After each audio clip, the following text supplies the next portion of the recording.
करो भाई शुरू, पता नहीं लेक्चर नंबर कौन सा है, चले खैर है। 92।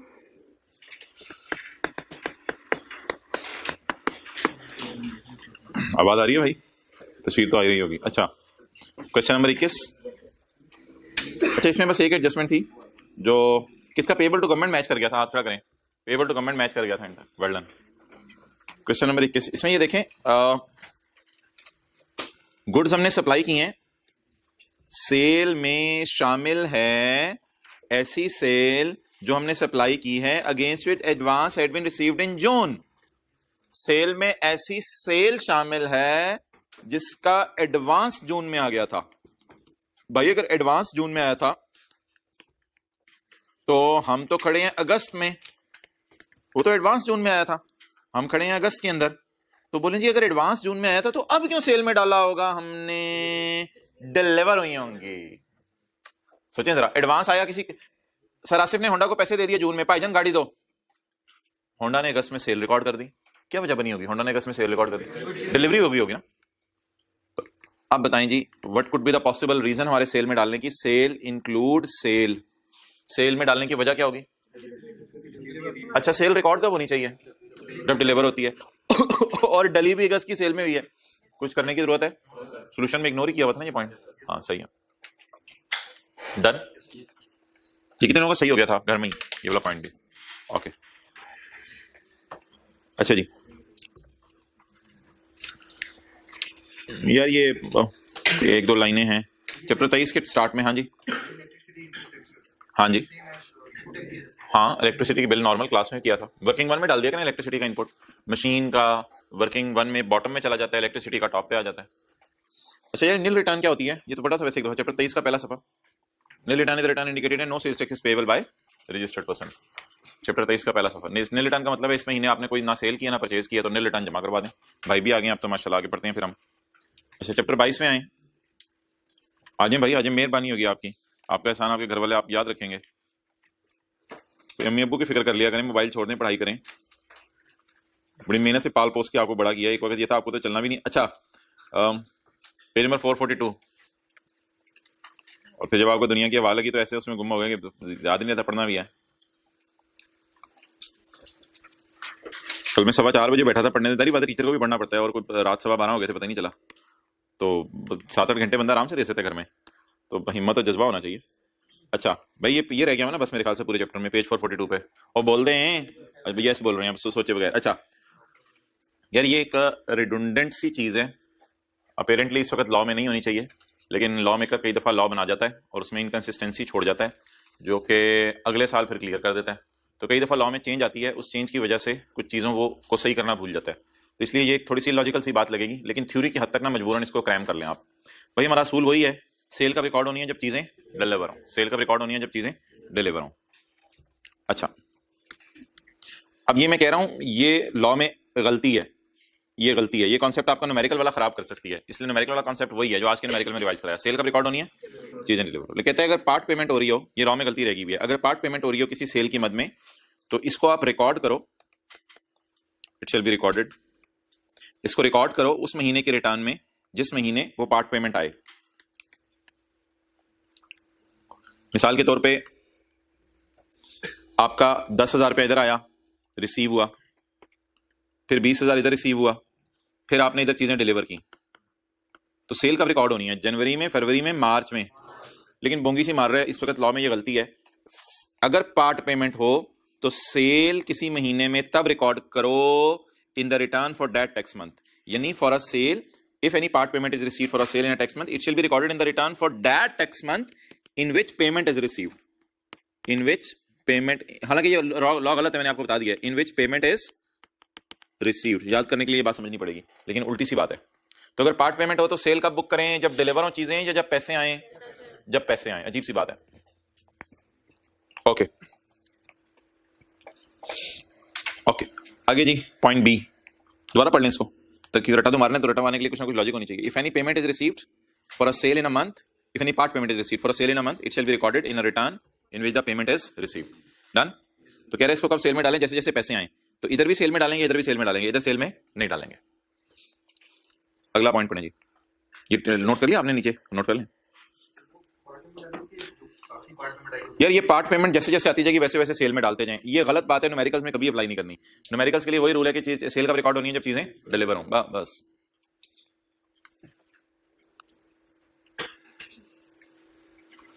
अच्छा जी आगे,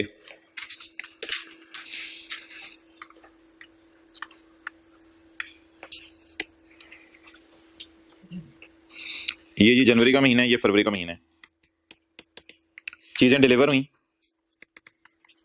तो एग्जेम्प्ट थी, लेकिन जब कैश आया तो टैक्सेबल थी। मिसाल के तौर पे जनवरी के महीने में हुकूमत ने कहा था होली कुरान एग्जेम्प्ट है, दुकानदार ने होली कुरान बेच दिया, एग्जेम्प्ट था। फरवरी में ग्राहक ने कहा यार पैसे ले लो वो उधार पे, मैंने तुम्हें पता कुरान खरीदा था, तो दुकानदार ने कहा यार अब तो टैक्सेबल हो गया है, सॉरी अब तो हुकूमत ने कह दिया है होली कुरान पे टैक्स लगता है, पिछले साल तक ये पिछले महीने तक एग्जाम था, इस साल तो टैक्सेबल है, इस महीने टैक्सेबल है, तो दुकानदार ने उससे पैसे मांगे, टैक्स मांगा। तो अब लॉ मेकर कह रहे हैं टैक्स कब लगेगा, कहते हैं टैक्स तब लगेगा जब एग्जेम्पशन विड्रॉ होगी। अगेन ये हमारे बेसिक रूल से हट रहा है, डिलीवरी से हट रहा है, तो इसलिए मैंने कहा था ये दोनों बातें गलत हैं इस वक्त लॉ में, लेकिन इस वक्त लॉ मेकर ये असल में पुराना लॉ है, पुराने लॉ में कुछ बातें थी इस किस्म की। अब पढ़ लें, अगर कोई चीज एग्जेम्प्ट है तो उस पे उसे रिटर्न में कब डालो, जब वो एग्जेम्प्ट है या जब उस पे एग्जेम्पशन विड्रॉ हो गई। कोई चीज अगर एग्जेम्प्ट है, अच्छा असल में अगर इधर ही कुरान बेच देते इधर ही पैसे आ जाते फिर तो मसला ही ना होता ना, फिर तो मसला ही ना होता। कोई मसला था पड़ सकता है जब बेचा हो आपने एग्जेम्पशन के पीरियड में और पैसे आ जाएं जब चीजें टैक्सेबल हुई, तो इस किस्म का मसला पड़ सकता है। तो उसके लिए उसने क्या किया, in respect of exempt sale, देखें इन रिस्पेक्ट ऑफ जहां भी आ जाएगा ना उसे एफ फॉर कर लिया करें, आसान हो जाता है। इन रिस्पेक्ट ऑफ पूरी किताब में जहां भी आए उसे एफ फॉर कर दें पेपर में। फॉर एग्जेम्प्ट सेल, बोले जी, for exempt sale it shall be accounted for in the return of a month. Accounted for जहां है उसको अपने समझने के लिए रिकॉर्डेड लिख लें शक, लेकिन अकाउंटेड फॉर बेहतर है पेपर में लिखाइएगा, पेपर में इसको ना काटिएगा। For exempt sale it shall be recorded in the return for the month in which the exemption is. कब सेल में डालें, जब एग्जेम्पशन थी कब और विड्रॉ कब हुई, फरवरी। अब इनको जरा थ्योरी कहता है, ये अगर टाइम ऑफ सप्लाई की डेफिनेशन आ गई ना 5-7 नंबर की खाली, तो फिर ये 2 पॉइंट्स लेके आने पड़ेंगे आपको। ये कॉन्सेप्ट शायद मैं इसको गलत ना कहूं, बी शायद पेपर में न्यूमेरिकली आपको टेस्ट हो जाए, बी में चांस है कि न्यूमेरिकली भी टेस्ट हो सकता है। तो इसलिए अगर कोई चीज बोले जल्दी बोले, जनवरी में एग्जेम्प्ट थी हमने बेच दी लेकिन उसके पैसे नहीं आए थे, तो टैक्स कब लगेगा, व्हेन एग्जेम्पशन इज अवेलेबल या when exemption is withdrawn, when exemption is withdrawn.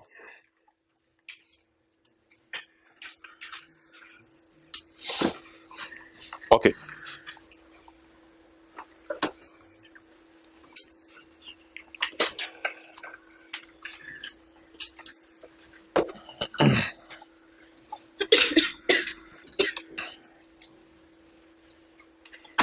चलिए जी नेक्स्ट।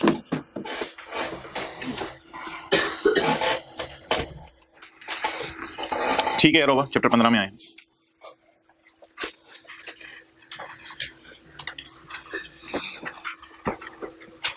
कल हम रिटर्न, अच्छा एंड पे चैप्टर को याद कराइएगा, फिर एंड पे रिवीजन कर लेंगे क्लास के जो चैप्टर 15 में कल पढ़े। चैप्टर 15 आसान है भाई, साथ साथ याद करें, बड़ा इजी है चीजें, जब साथ साथ जिसने याद नहीं करेंगे उससे मसला होगा। अच्छा थोड़ा सा और वेट कर लें, पेज 310 पे आ जाएं, थोड़ा और वेट कर लें, स्टूडेंट्स को आने दें, ये आसान सी बात पढ़ लें। बिजनेस बैंक अकाउंट मेरे को समझ ना आई तो मुझे बता दीजिएगा। बिजनेस बैंक अकाउंट किसका होता है, बिजनेसमैन का। किसको बताना है इसने, एफबीआर वालों को मेरा बिजनेस बैंक अकाउंट है, और अगर बिजनेस बैंक अकाउंट ना बताया तो कोई ना कोई सजा मिलेगी। और बिजनेस बैंक अकाउंट जो है वो क्या कहते हैं, अगर आपने चेंज किया तो कोई सर्टिफिकेट दोबारा जमा करवा दें, यार बता दें कि मैंने बिजनेस बैंक अकाउंट चेंज कर लिया, ये सारी बातें लिखी हैं। Every tax payer shall declare, declare क्या मतलब होता है, बार बार आता है डिक्लेयर, बताएगा। Every tax payer shall declare to commissioner the bank account utilised by tax payer for business transactions. Business bank account shall be declared through original और modified, क्या मतलब ओरिजिनल और मॉडिफाइड फॉर्म, चेंज भी तो कर सकते हैं बाद में बिजनेस बैंक अकाउंट। तो ओरिजिनल अगर कोई बैंक पहली दफा आपने बैंक अकाउंट खुलवाया वो भी बता दें उन्हें, और बाद में अगर खुलवाया तो वो भी बता दें। अच्छा ये सेक्शन इस साल आया है 114 है, पहले नहीं था लॉ में। बिजनेस बैंक अकाउंट क्या होता है, means a bank account utilised by tax payer for business transactions. और किसको डिक्लेयर किया हुआ है आपने, कमिश्नर को, थ्रू ओरिजिनल सर्टिफिकेट और modified. Only businesses that is sole proprietor, that is AOP and that is are required to declare to board। इन्होंने board को बताना है, लेकिन कैसे बताना है, कमिश्नर को बताना है। हाँ ठीक है, कमिश्नर को लिखा हुआ है, बोर्ड को लिखा हुआ है, ये तो समझने के लिए बस लिख रहा हूं। Declare to board through FBR e portal. आपने किसके जरिए बताना है उनको, कोई सफा लेके नहीं जाना। ये जो फॉर्म है ना, फॉर्म ओरिजिनल फॉर्म आप जमा करवा दें FBR के ई पोर्टल के ऊपर, इलेक्ट्रॉनिक पोर्टल के ऊपर, और अगर बाद में चेंज करा लिया आपने बैंक किसी और बैंक में पैसे, तो फिर मॉडिफाइड डिसीजन फॉर्म जमा करवा दें। नोट, सिर्फ 30 सितंबर 21 आखिरी तारीख थी जब तक पाकिस्तान के सारे लोगों ने ये बताना था कि बिजनेस बैंक अकाउंट कौन सा है। अब 30 सितंबर 21 के बाद अगर कोई बताएगा तो वो फिर गड़बड़ है। Last date to declare business bank account is 30 सितंबर 2021। 30 सितंबर के बाद भी बताएगा तो हुकूमत ले तो लेगी बैंक अकाउंट उसका, लेकिन कोई ना कोई शायद पनिशमेंट दे। Legal implication for not declaring bank account बताएं जी। Legal implication for not declaring bank account, अगर आपने बैंक अकाउंट ना बनाया अब आप वापस आ गए हैं इनकम टैक्स में, इनपुट आउटपुट की बातें ना कीजिएगा, तो अब आपके बिजनेस के खर्चे नॉट अलाउड हो जाएंगे। An expense इनकट for business purpose shall be inadmissible while computing income from business under section 21। तो असल अंदर की बात यह कि उस बैंक से जितने भी खर्चे पे करेंगे ना आप, वो डिसअलाउ हो जाएंगे। उस बैंक से जितने भी खर्चे, चाहे चेक से ही पे करें, चाहे जैसे मर्जी पे करें। अब लिख लें, उस बैंक से अब जितनी पेमेंट्स चाहे चेक से ही हो नॉट अलाउड हो जाएंगी। अब उस बैंक से जितनी पेमेंट्स चाहे चेक से ही हो नॉट अलाउड हो जाएंगी।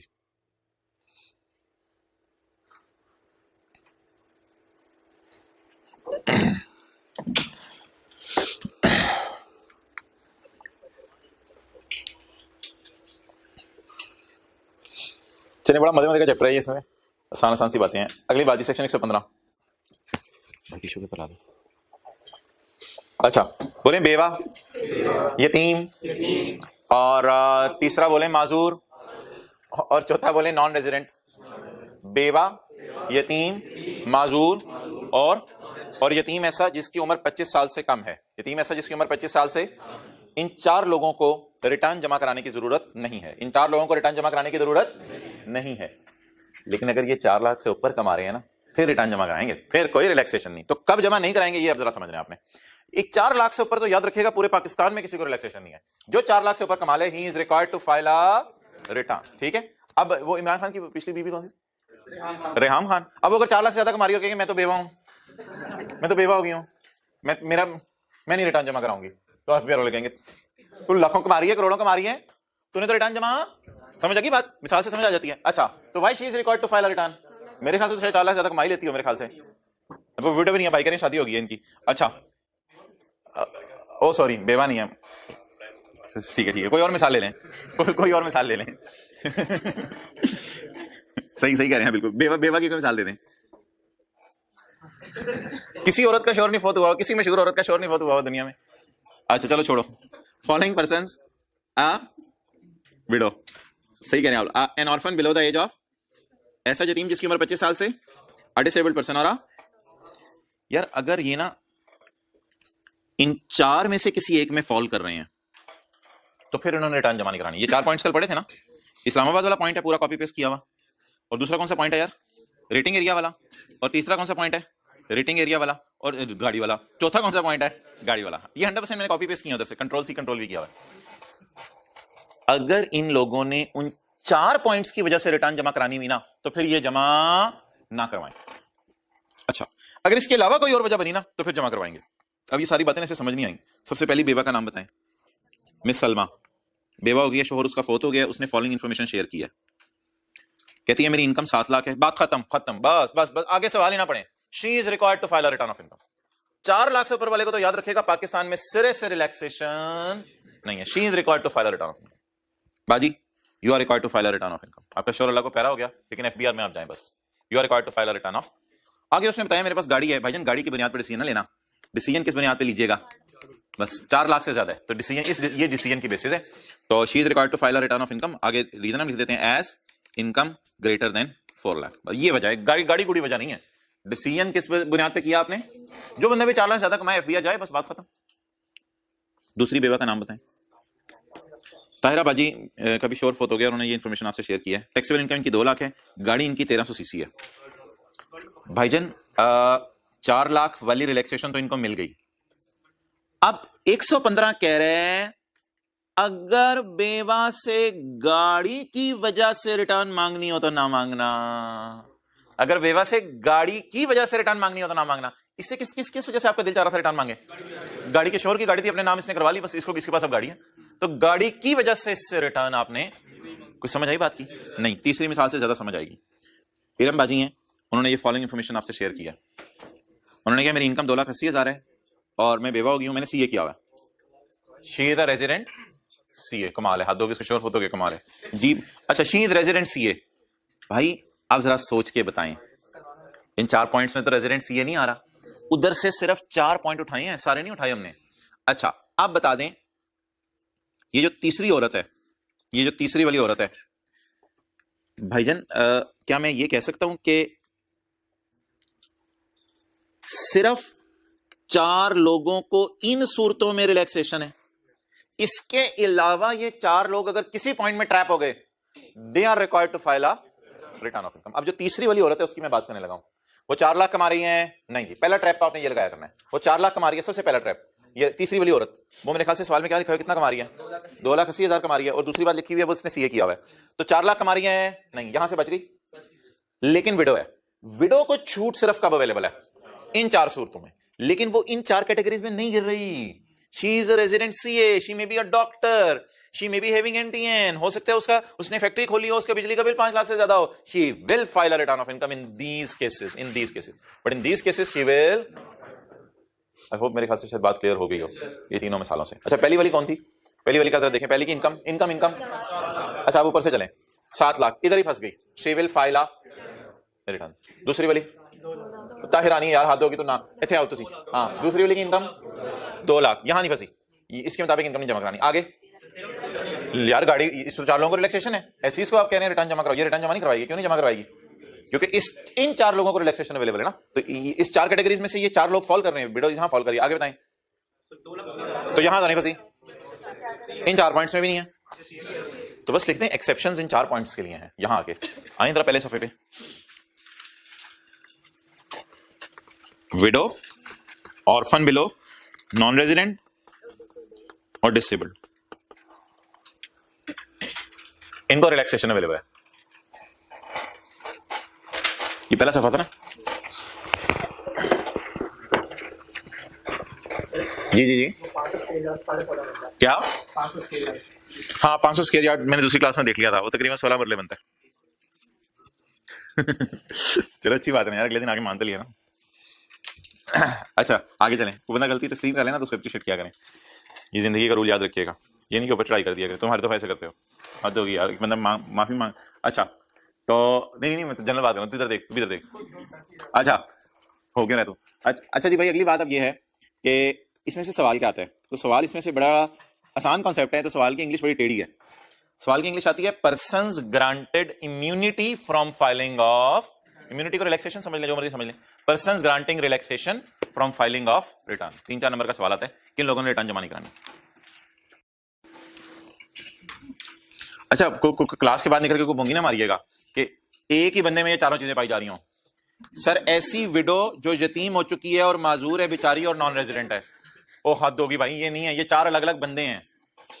एंड नहीं लिखा हुआ तीनों के दरमियान, और लिखा हुआ है। पैसा तो बंदा दुनिया में पता नहीं मिले ना मिले मुश्किल से, इसमें 4 शराइत इकट्ठी पाई जा रही हूँ, हद होगी। अच्छा, पता है कोई नहीं होता, आप लोग बहुत ज्यादा सोचने लग जाते हैं। अच्छा भाई, ये आसान सी बातें रह गई हैं, पेज 309 पे आ जाएं। 308 छोड़ा हुआ ना, लेकिन 308 में छोड़े हुए के लिए 308 में 2 बातें पढ़ ली थी। 308 में आए 2 बातें पढ़ ली थी यार। जब पहली दफा रिटर्न जमा करानी है ना, तो वो तो 6 बातें थी। अकम्पनीड फॉर्मेट भी होना चाहिए, लिखा होता साइन होना चाहिए, ऑल पर्टिकुलर्स होने चाहिए, वेल स्टेटमेंट होनी चाहिए, फॉरेन इनकम एसेट स्टेटमेंट होनी चाहिए, और evidence of payment of tax होना चाहिए। वो पहली दफा रिटर्न जमा कराने की शराइत है। ये है रिवाइज रिटर्न जमा कराने की शराइत, ठीक है। ये है रिवाइज रिटर्न जमा करवानी है तो अकाउंट्स जमा करवाएं अपने। हो सकता है कमिश्नर का अकाउंट्स की जरूरत नहीं है, और आप अपने साइन करें और रीजंस बताएं। ये बातें जो नीचे वाली है ना, वो रह गई थी हमारी। अच्छा, अगला सवाल यार, कुछ हमने रिवाइज रिटर्न बनाने के बारे में ना एक टेबल छोटा सा पढ़ा था सेल्स टैक्स में। उस टेबल को इस टेबल से कंपेयर ना कीजिएगा, क्योंकि उसकी थीम और इसकी थीम में जमीन आसमान का फर्क है। याद आ रहा होगा शायद आपको, हुकूमत इनकम बढ़ रही है, सेल बढ़ रही है, या इंपोर्ट, इस किस्म की कोई बातें थी, वो छोड़ें। तो उसको इससे पहले तो बातें कंपेयर ना कीजिएगा, इसकी अपनी थीम है। रिटर्न रिवाइज करने से क्या कमिश्नर की इजाजत की जरूरत है या नहीं? तो लॉ मेकर कहते हैं नहीं, कहते कमिश्नर की इजाजत की आपको बिल्कुल जरूरत नहीं है। अगर आपने रिटर्न रिवाइज करनी है, खुशी से आके करवाएं। अगर रिटर्न जमा कराने के 60 दिनों में आपने रिवाइज करनी है, अगर रिटर्न जमा करवाने के 60 दिनों में आपने रिवाइज करनी है, तो कोई इजाजत की जरूरत नहीं, आप खुशी से आकर रिटर्न जमा करवाएं। ओरिजिनल रिटर्न आपने 30 सितंबर 16 को जमा करवाई। किसने जमा करवाई? 30 सितंबर 16 को। क्या 15 अक्टूबर 16 60 दिन के अंदर अंदर है? सोच लें एक दफा, ये नवंबर है ना, तो ये सॉरी ये सितंबर है ना, तो ये अक्टूबर है, तो 15 दिन के अंदर आ गए आप। तो मैंने क्या लिमिट बताई है? तो क्या मैं इसको कर सकता हूं आपके समझने के लिए इस तरह, विद इन 60 डेज, ताकि समझ आ जाए बात। क्या ये बंदा 60 दिन के अंदर आ गया? ओरिजिनल रिटर्न कब जमा कराई? 30 सितंबर को। दिल चाहा जाके क्या जमा करवा दूं? आई कैप में रिवाइज करके पेपर नहीं हो सकता जमा, वो और ही चक्कर है, वो नया ही पेपर देना पड़ता है अगली दफा, ठीक है। तो लेकिन इधर रिटर्न जमा दोबारा, ओरिजिनल रिटर्न कब जमा करवाई? Tax payer decided to file within 60 days. बोले यस और नो, विद इन 60 डेज, जल्दी जमा करवा दी इसने, तो no approval of commissioner is. उधर थोड़ी डिफरेंट स्टोरी थी सेल्स टैक्स में, कभी जाके अकेले में देखिएगा, दोनों को कंपेयर करके, उधर डिफरेंट स्टोरी थी। अच्छा, इधर tax payer decided to file revise return late. Late का क्या मतलब है? ये जरा दिन देखें, ऐसे गिनने की जरूरत नहीं, जरा अंदाजा लगाएं। ये ज्यादा 60 डेज से ज्यादा नहीं बन रहे? अब लिख देते हैं, अब 60 डेज, 60 डेज से ज्यादा बन रहे हैं। सितंबर का महीना चल रहा है ना, अक्टूबर, नवंबर, दिसंबर, जनवरी, ये तो मेरे ख्याल से कोई 120 से भी ऊपर दिन बन रहे हैं। अब बताएं, आपका लेट जमा कराने का रिटर्न इरादा बना या जल्दी जमा करवाने का? लेट। अब बहुत लेट जा रहे हैं, अब आपको कमिश्नर की अप्रूवल की जरूरत है या नहीं, अब ये बहस है। अब इसमें वही बात जो अल्हम्दुलिल्लाह आपको आती है, अगर आप हुकूमत को फायदा दे दें, यानी आपकी बिजनेस इनकम 8 लाख से 9 लाख हो रही है, तो हुकूमत को, या आपका लॉस कम हो रहा है, या आपका लॉस क्या हो रहा है? कम हो रहा है। यार ये ना दोनों सूरतों में ना हुकूमत को फायदा होता है। ये कुछ बच्चों को समझ नहीं आता था, तो मैंने ये सफे के एंड पे बनाया हुआ है। यार जिंदगी में बात याद रखना, इनकम बढ़ेगी तो हुकूमत को फायदा होगा, सफे के एंड पे मैंने लिखा हुआ है ये। और लॉस, ये इतना डिम सा नजर आ रहा होगा, किताबों पे सही नजर आ रहा होगा, और लॉस कम होगा तो हुकूमत को फायदा होगा। इसकी लॉजिक समझे। ये टाइमलाइन है, ये जीरो है, ये नेगेटिव्स हैं, ये पॉजिटिव्स हैं। तो इनकम जितनी बढ़ती रहेगी, हाँ बल्कि मैं खड़ा हो जाता हूं, इनकम जितनी बढ़ती रहेगी हुकूमत खुश होती रहेगी। अब मैं जरा चल रहा हूं, बताइएगा लॉस क्या हो रहा है? मेरे चलने से लॉस कम हो रहा है, ये तो अल्लाह के हुक्म से। अच्छा, मैं चल रहा हूं तो बताएं लॉस क्या हो रहा है? लॉस कम हो रहा है। तो लॉस कम हो रहा है, चलते चलते मैं जीरो पे पहुंचा, मैं चलते चलते जीरो पे पहुंचा। अब क्या होना शुरू हो गया? लॉस कहां से बढ़ना शुरू हो गया? अब तो इनकम बढ़ना शुरू हो गई है। दोबारा चलते हैं, मैं चल रहा हूं तो क्या कम हो रहा है? लॉस कम हो रहा है। एक वक्त आया मैं जीरो पे पहुंच गया, तो अब क्या हो रहा है? इनकम बढ़ रही है। तो अगर मैं इस तरफ चलता हूं तो लॉस कम हो रहा है, इनकम, इससे हुकूमत हैप्पी होगी। और अगर मैं ऐसे चलना शुरू कर दूं तो हुकूमत कहेगी चल मुंह उधर कर, मैं कहूंगा नहीं। अब इनकम क्या हो रही है? बढ़ रही है। यार ये टुन बैठे हुए हैं सारे। इनकम क्या हो रही है? और लॉस बढ़ना शुरू हो गया। तो असल में लॉस बढ़ने से हुकूमत गमगीन होती है। लॉसेस जब हमारे बहुत बढ़ जाते हैं ना, तो अगले साल के प्रॉफिट्स में से हमने माइनस करने होते हैं, फिर हुकूमत गमगीन हो जाती है। तो याद रखें असूल, बोलें 2 असूल। नंबर 1, इनकम बढ़ने से भी हुकूमत खुश होती है, और लॉस, हत्ता के लॉस कम होते हैं, तो जब जीरो आ जाते हैं ना तो हुकूमत कहती है अब आपकी टैक्स कैलकुलेशन शायद सही है। तो लॉस कम होने से भी हुकूमत खुश होती है, और इनकम। अच्छा, हम खड़े कहां थे? अगर 60 दिन के अंदर अंदर आओ तो अप्रूवल की जरूरत, अगर 60 दिन के बाद आओ तो उसमें 2 सिनेरियोज बनेंगे। अगर आप इनकम या लॉस, तो फिर अप्रूवल की जरूरत, फिर तो इमरान खान जप्पी डालेगा आपको। क्यों? क्योंकि इनकम आपकी बढ़ रही है। लेकिन अगर इनकम आपकी कम हो रही है और लॉस आपका, तो अप्रूवल इज रिक्वायर्ड, फिर कमिश्नर से आपको अप्रूवल की जरूरत है। डन। तो बड़ा आसान सा ऐसा। तो बता दें 60 दिनों में अगर चले जाएं तो अप्रूवल की जरूरत नहीं है ही नहीं, सिरे से कोई अप्रूवल की जरूरत। अगर 60 दिनों के बाद जाएं तो नहीं, बिल्कुल बात ये नहीं, जरूरत नहीं, ये फिक्रा गलत है। अगर 60 दिनों के बाद जाएं तो जरूरत है। अगर 60 दिनों के बाद जाएं तो 2 सिनेरियो हैं। अगर हुकूमत को फायदा देना है तो जरूरत नहीं है अप्रूवल की। अगर हुकूमत को नुकसान देना है, वो अलग बात है कि हुकूमत को फायदा कैसे होता है, वो इनकम बढ़ने से फायदा होता है या लॉस कम होने से फायदा होता है। अच्छा, एक यार और रिलैक्सेशन अवेलेबल है। ये जो है ना दिन, ये तो मैंने एग्जैक्ट 60 डेज रखे हैं यहाँ पे। ये मैं दिन जरा काउंट भी कर लेता हूं। 15 जनवरी है ना,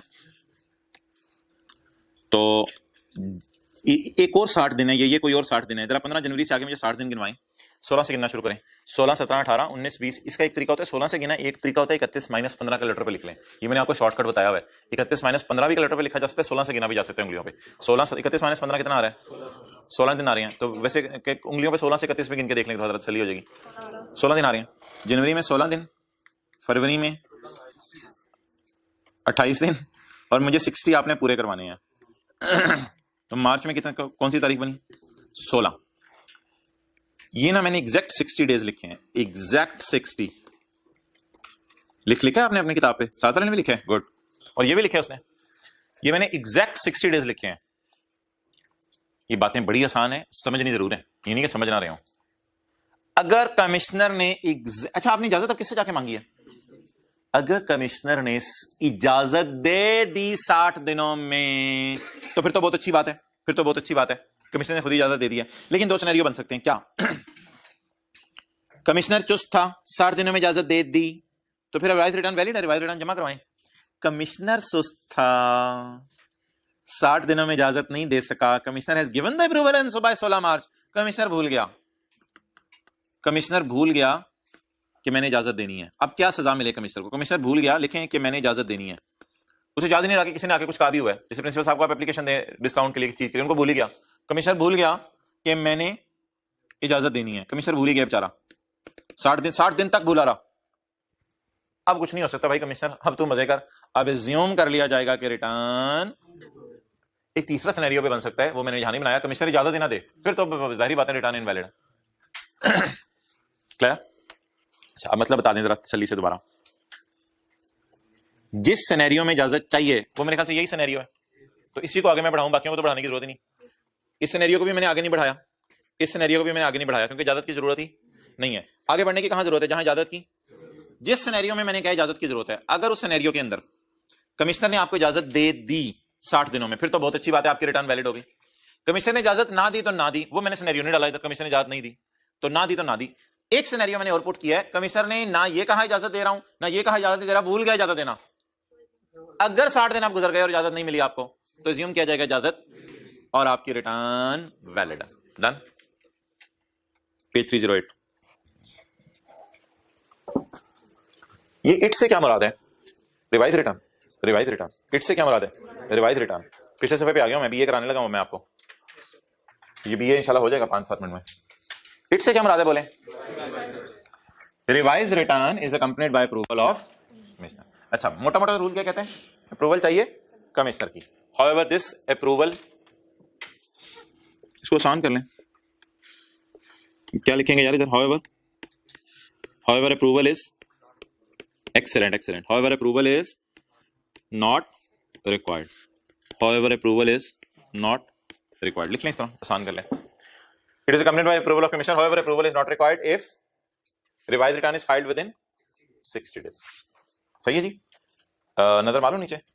It is accompanied by approval of commissioner. However, approval is not required if revised return is furnished within. अगर revised return आप 60 दिनों में जमा करवा दें तो my dear approval की जरूरत बोले नहीं है।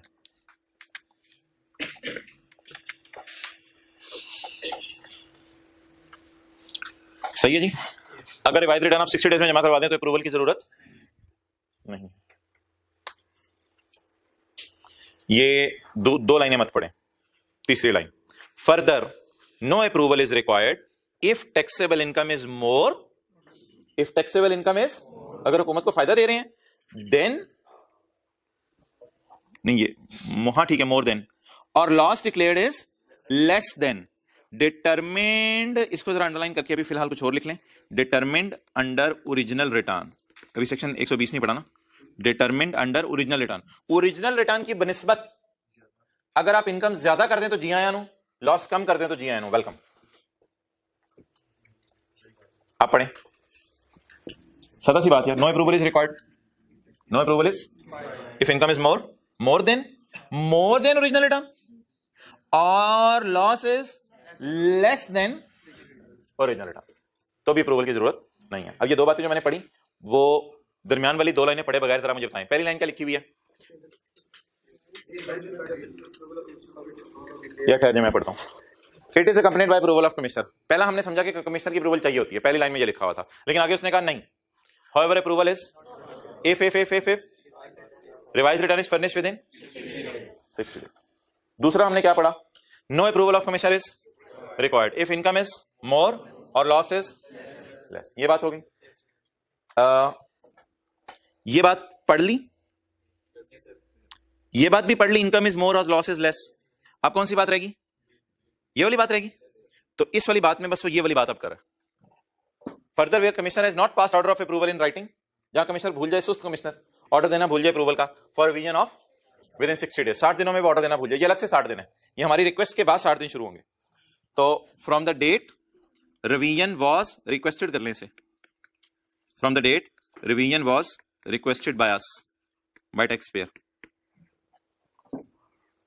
तो फिर क्या assume किया जाएगा? बोले it will be assumed that, बोले कमिश्नर हैज गिवन द, तो फिर क्या assume किया जाएगा? कमिश्नर ने अप्रूवल दे दिया। अब असल में ना अगर आप सिनेरियोस के नाम रखें तो मैं आपको लिंक करवा देता हूं फिर। ये सिनेरियो नंबर 1 हो गया, ये सिनेरियो नंबर 2 हो गया, और ये सिनेरियो नंबर 3 हो गया। ये 3 सिनेरियोस हैं। अब मैं ऊपर से जाकर लिंक करवाने लगा हूं। 1 2 3, ये सिनेरियो के ऊपर भी लिखा हुआ है 1 2, वो उस चक्कर में ना पढ़िएगा, बस ये नंबरिंग दें 1 2 और 3। डन।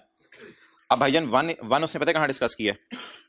1 उसने डिस्कस किया है यहां, और 2 उसने डिस्कस किया है यहां, और 3 उसने डिस्कस किया है यहां। होगी linking?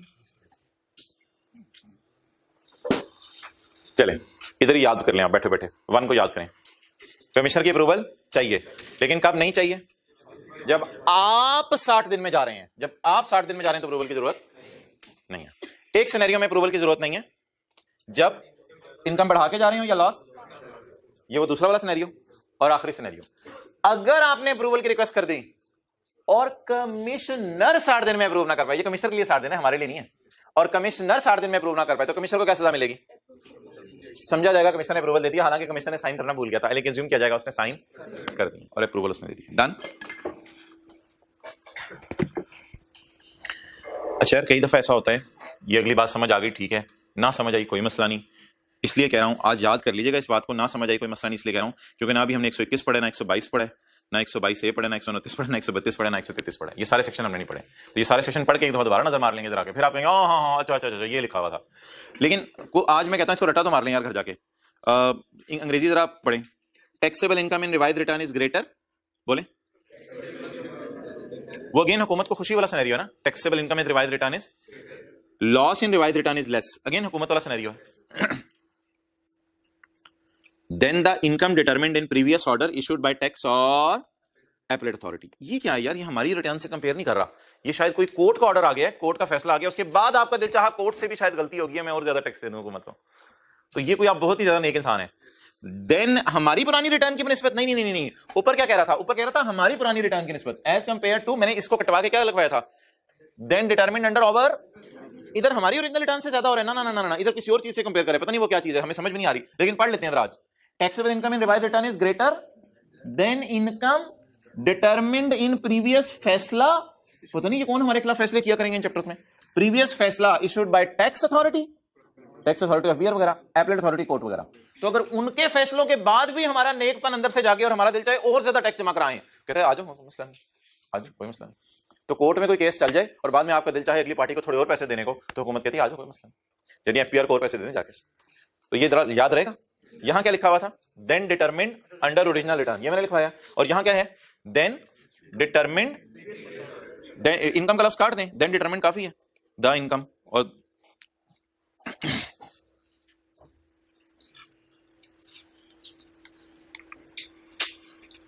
loss in revised return is less than determined in previous order issued by falan or falan authority. If the above condition is not fulfilled, the return shall be considered as, if the above conditions लिख लें, बल्कि सारी हैं, if the above conditions are, ऊपर वाली सारी, if the above conditions are not fulfilled, तो return को क्या समझ दिया जाएगा? The mode manner for seeking of revision shall be prescribed by, छोड़ें, याद करनी लाइन ये कर लीजिएगा, क्या छोड़ें। अच्छा अगले सफे पे लाइन है, इसको नहीं काटना। The commissioner shall grant, commissioner का सी बड़ा रखा करें यार, commissioner shall grant approval in case of a bona fide omission or, अच्छा अगला सवाल है कमिश्नर कब इजाजत देगा कब नहीं देगा, ये भी तो मसला है ना। इशू क्या आया था जिसकी वजह से कमिश्नर इजाजत दे, तो जब भी कहते हैं आपकी भूल हुआ करेगी ना, कमिश्नर इजाजत दे दिया करेगा। तो commissioner shall grant approval in case of bona fide, bona fide होती है ऐसे गलती, जानबूझ के नहीं किया आपने, गलती, भोली गलती, भोली पहलवान नहीं, ये भोली गलती। भोली गलती को क्या इंग्लिश में कहते हैं? मासूम गलती, चलें समझ लें, मासूमाना गलती को माफ कर देगा। The commissioner shall grant approval in case of मासूमाना, हाँ मासूमाना कर लेते हैं, मासूमाना, ये उर्दू वाला है इंग्लिश की डिक्शनरी खोल के बैठे हैं घर जाके। The commissioner shall grant approval in case of मासूमाना ओमिशन और मासूमाना रॉन्ग स्टेटमेंट। जैसे आप कई दफा कहते हैं ना, अगले को मेरे दिल में कुछ होता है, जुबान पे कुछ और आ गया, कमिश्नर कहेगा अच्छा चल ठीक है, खैर जा भाई ये तो अपना दोबारा ना आएंगे। अच्छा जी, रिवाइज रिटर्न फाइल करने की शराइत बता दें। रिवाइज अकाउंट जमा करवाएं या रिवाइज ऑडिटेड अकाउंट जमा करवाएं? लेकिन अगर कमिश्नर कहते हो डिवाइस अकाउंट्स में शक जमा, साइन करें और रीजंस बताएं। अच्छा, अप्रूवल कमिश्नर की, उसके अंदर काफी डिटेल से बात होगी। अप्रूवल कमिश्नर की 60 दिनों के अगर अंदर चले जाए कोई नहीं चाहिए, 60 दिनों के बाद जाए तो अप्रूवल एक सिनेरियो में नहीं चाहिए अगर इनकम बढ़ा रहे हैं, दूसरे सिनेरियो में अप्रूवल चाहिए, अगर ना दे तो एज्यूम किया जाएगा अप्रूवल मिल गई। ये तीसरी बात, बस ये 3 बातें। और अगर कभी कोर्ट का फैसला आ जाए उसके बाद भी आपका नेकपन जागे और आपका दिल चाहे फिर दोबारा इनकम रिवाइज करूं तो जी आया, कोई मसला नहीं। इस पेज पे क्या करेंगे घर जाके, पेज 311 पे चलें, ठीक है, पेज 312 पे आ जाए।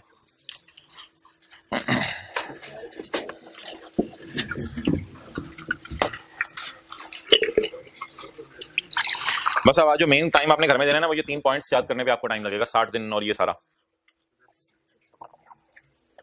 और ये कुछ भी नहीं है यार, कैसे जबानी जबानी सुन लें। वेल्थ स्टेटमेंट कल हम इंशाल्लाह बनाएंगे, कल की क्लास में न्यूमेरिकल इसका सॉल्व करेंगे। वेल्थ स्टेटमेंट एक ऐसा सफा होता है जिसमें आपकी जायदाद की लिस्ट आती है। मिसाल के तौर पे मैं बात करूं बिलावल की, बिलावल के पास कितने एसेट्स हैं, बिलावल की सिंध में कितनी लाइबिलिटीज हैं, अपनी जाती कितने एसेट्स हैं, जाती कितनी लाइबिलिटीज हैं, क्या क्या कमा रहे हैं, क्या क्या वो खर्चे कर रहा है, उसके बीवी बच्चे तो उसके हैं नहीं, बीवी बच्चों के या उसके फैमिली डिपेंडेंट्स के, उनके पास जो है कितने एसेट्स पड़े हुए हैं और वो कितने खर्चे किए हैं, और एक रिकॉन्सिलिएशन सी बनती है, वो जमा करवा दे हुकूमत को। तो ये किस किस ने जमा करवानी है?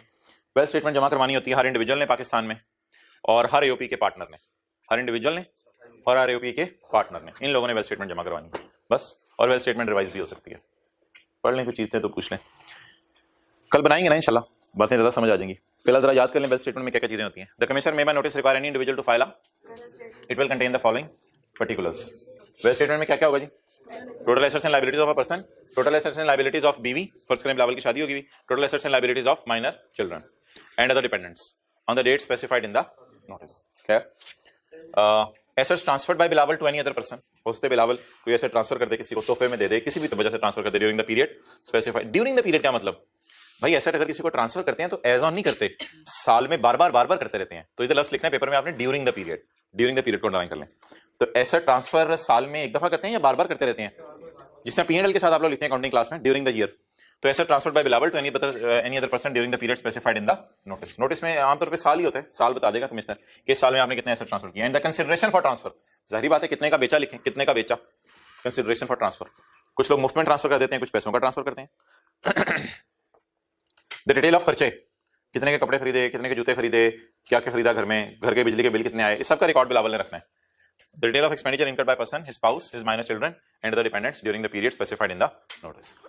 डन। एक रिकॉन्सिलिएशन भी कल हम इसकी बनाएंगे। रिकॉन्सिलिएशन क्या होगी?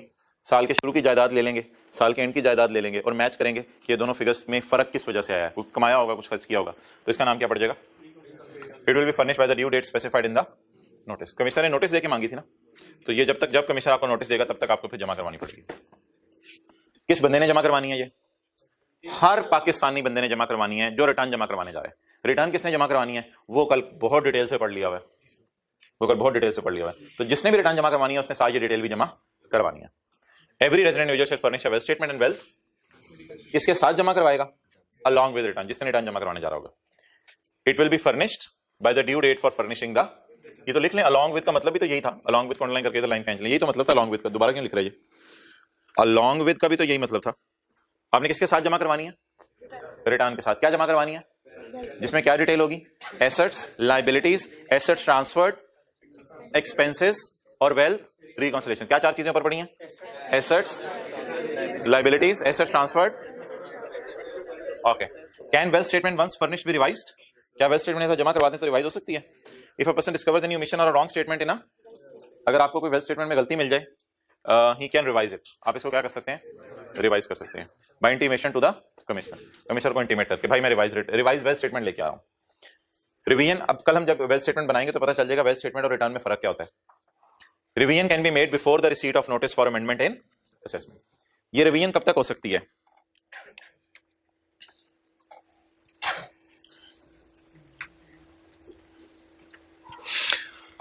ये सारी कहानी याद है?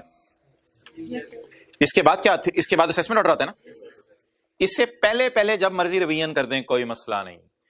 काटने के बाद रिवीजन करने की इजाजत, घूरने के बाद रिवीजन करनी है कर दें, बार्किंग के बाद रिवीजन करनी है, लेकिन अगले ने काट लिया और आप फिर रिवीजन करें रिटर्न की, तो इसकी इजाजत, वो वेल्थ स्टेटमेंट की इसकी इजाजत, तो कब तक रिवीजन हो सकती है?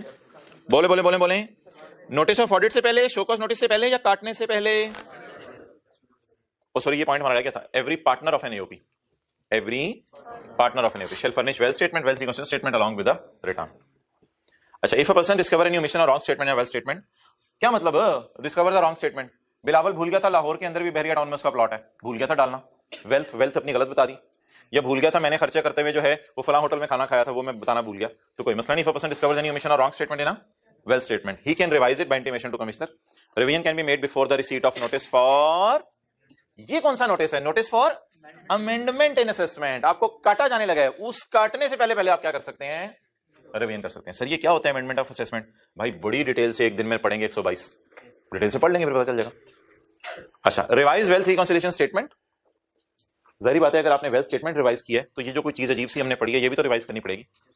एक तो वेल्थ स्टेटमेंट है ना, और कल एक वेल्थ रिकंसिलिएशन स्टेटमेंट भी बनाएंगे, दो चीजें बनाएंगे। तो revise wealth reconciliation statement and reasons for revision will also be filed. Reasons तो हमेशा बतानी होंगी। अच्छा, if commissioner is of the opinion that revision is made for correcting a मासूमाना ओमिशन, और वही बात अगर कमिश्नर समझे कि मासूमाना गलती हो गई थी, he will declare such revision as valid. समझ आ गई? इसको काट दें ब्रैकेट वाली चीज को। तो ये बात और वो रिटर्न वाली बात सेम है। तो कमिश्नर कब आपकी गलती को सही मान लेगा? जब आप साबित करें आके मेरी गलती तो मासूमाना थी। आप कहें मुझे क्या पता यार, मेरे से गलती होगी, बस इंसान हूं, क्या हो गया। दोबारा पढ़ लें, फिक्रा याद भी कर लें। If commissioner is of opinion that revision is made for correcting मासूमाना गलती, he will declare such revision as valid. Explanation: wealth statement can not be revised after the expiry of, maximum कितने साल में वेल्थ स्टेटमेंट रिवाइज कर सकते हैं? 2050 में 2002 की वेल्थ स्टेटमेंट रिवाइज हो सकती है, 2050 में 2002 की वेल्थ स्टेटमेंट। तो वेल्थ स्टेटमेंट कब तक रिवाइज हो सकती है?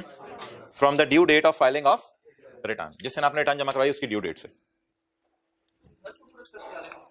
हाँ मुझे पता था ये सवाल आने हैं। हर छोटा छोटा एक्सपेंस डालेंगे।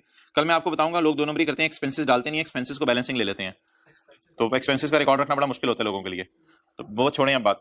लॉ मेकर कह रहे हैं एक्सपेंसेस की डिटेल भी अपने पास रखा करो, बहरहाल ग्रॉसरी के बिल वगैरह संभाल के रखो। लॉ मेकर ये चाहते हैं, बाकी लोग क्या कर रहे हैं वो अलग बात है। अच्छा यार वेल्थ स्टेटमेंट बताएं कब तक रिवाइज हो सकती है? जरा देखें इधर, किसी को याद है कि मैंने एक दिन बताया था क्लास में कि 30 जून 12 के साल की रिटर्न कब जमा करवानी है? किसी एक को याद हो बता दे। 30 सितंबर 12, इससे आगे 5 साल गिने।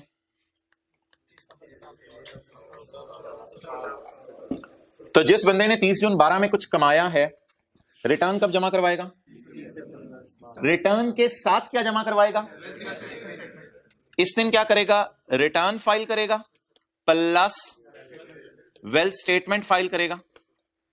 इस दिन तक क्या जमा करवा सकता है?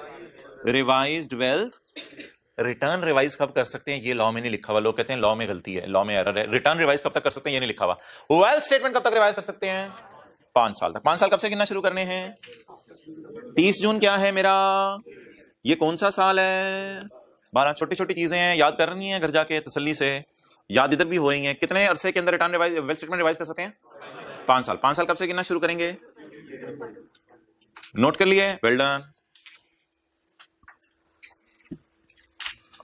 ये ना ये वाला पॉइंट है, एक्सप्लेनेशन वाला, इटैलिक्स वाला। अच्छा अगर पेपर में सवाल आया कंटेंट्स के वेल्थ स्टेटमेंट के, तो वो फिर कौन सा पॉइंट लिख के आएंगे? 1 वाला।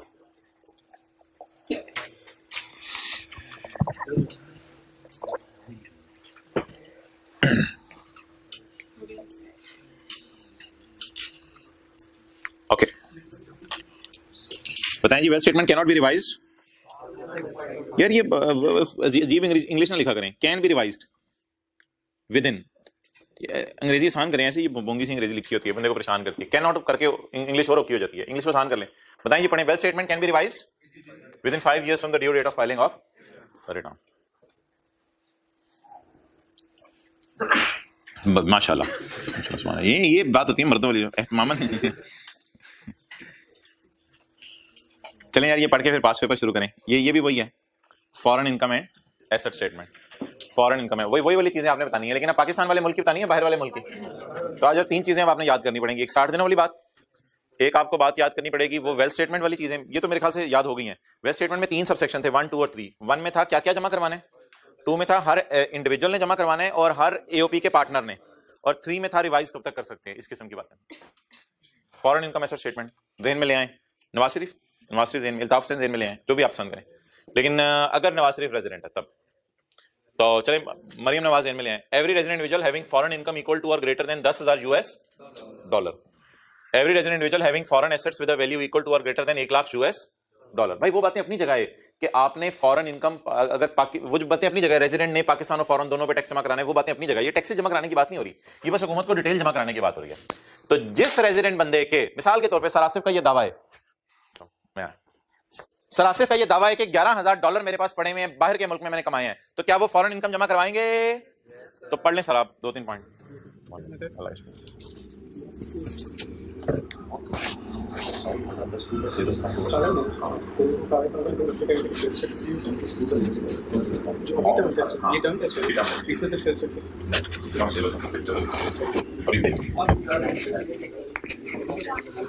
Every resident individual having foreign income equal to or greater than $10,000, having foreign asset equal to or greater than $1,00,000 shall furnish a foreign income and asset statement। ये वेल्थ स्टेटमेंट नहीं है, ये क्या है? Foreign income and asset statement. आगे चलें जी। It shall be in the prescribed form, verified in the, it will give particulars वही ऊपर वाले, क्या? Persons total foreign assets and, compare करते हैं यार साथ साथ। इसका पॉइंट 1 क्या था? एसेट्स एंड, इसका भी पॉइंट 1 क्या है? Assets and liabilities on the last day of the year. यार एक बार याद रखिएगा, assets and liabilities as on होते हैं। आप तो अकाउंटिंग के स्टूडेंट हैं, assets and liabilities for the year नहीं होते, assets and liabilities as on होते हैं। Foreign asset transferred, assets transferred as on नहीं होते, assets transferred by person to any other person during the year. Repeat हो रहा है point. Complete particulars of foreign income derived and expenditure incurred during the year. उधर income derive का लफ्ज नहीं था, उधर खाली एक्सपेंडिचर इनकर्ड का लफ्ज था मेरे ख्याल से। इसको अंडरलाइन कर लीजिए, जरा नया लफ्ज है, foreign income derived.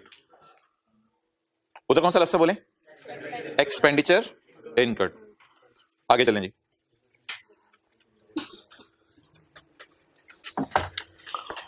And that expenditure wholly and necessarily for purpose of deriving side income, और साबित करो ये खर्चे उस इनकम के लिए हैं।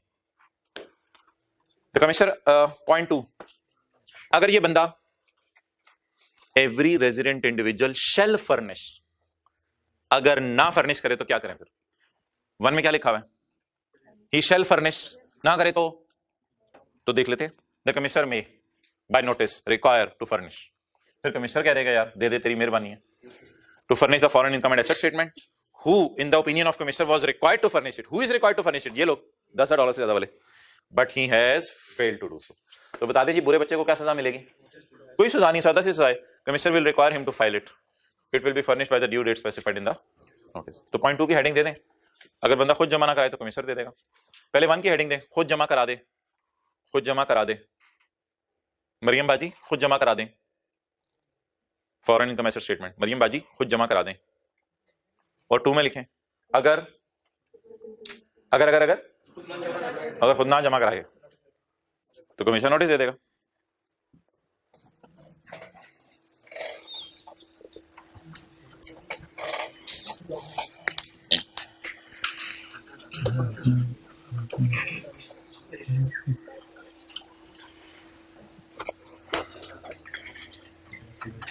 चलो यार पेज 307,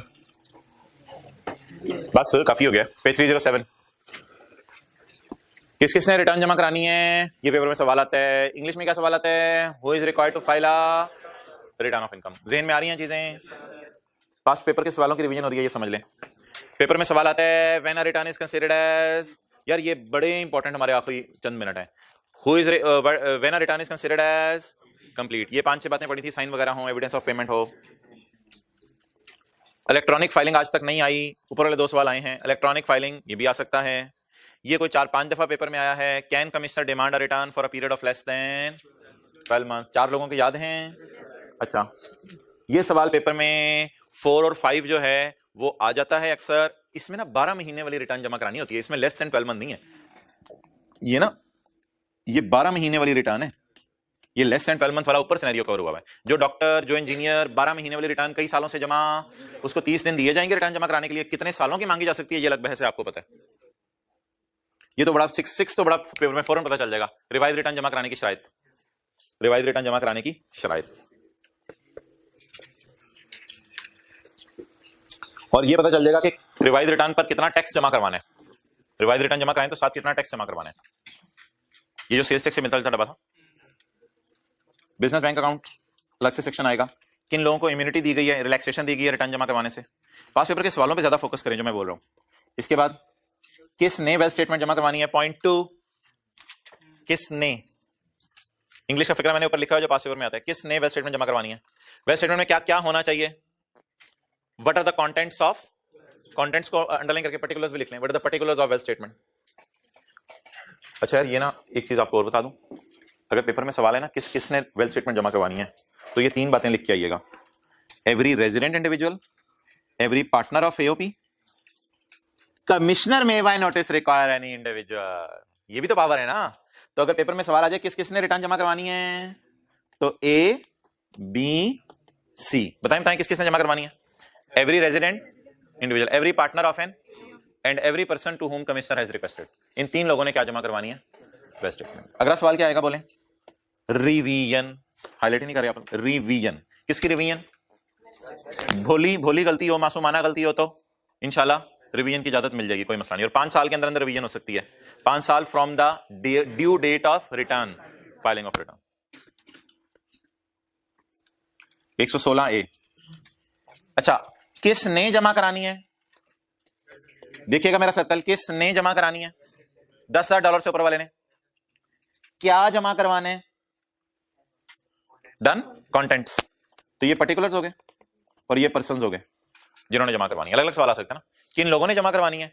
किन लोगों में आप ये भी डाल सकते हैं जो बंदा जमा ना कराए कमिश्नर उससे मांग ले, लेकिन असल ये है किन लोगों ने जमा करानी है जिनके $10,000 से एंड और है कोई एक चीज भी ज्यादा हो जाए, या इन दोनों में फर्क क्या है, ये इनकम है और ये एसेट्स हैं। इनकम क्या है सर, सिर्फ सैलरी कितनी लेनी है, एसेट क्या उनकी गाड़ी घर कितना है, ये फर्क होता है इनकम और एसेट्स में। ओके आ जाए वो चैप्टर 25 में।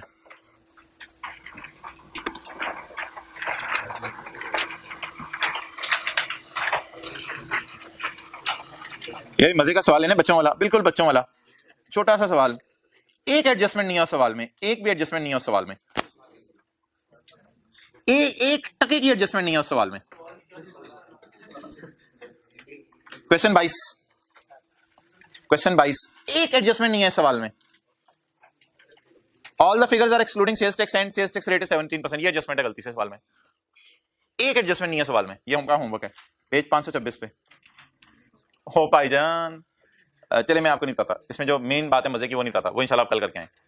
तो ये बड़ा आसान सा न्यूमेरिकल है, it will take your 5 to 10 minutes. चलें यार मेरा मशवरा है जरा, in the light of provision sales tax एक made the render compute the amount of sales tax to each of the above person.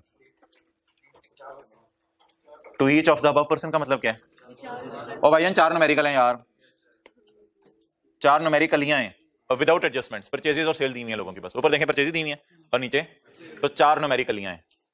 Done. मेरे से शायद गलती ये हुई है कि मैंने चारों को सॉल्यूशन में आमने सामने कर दिया।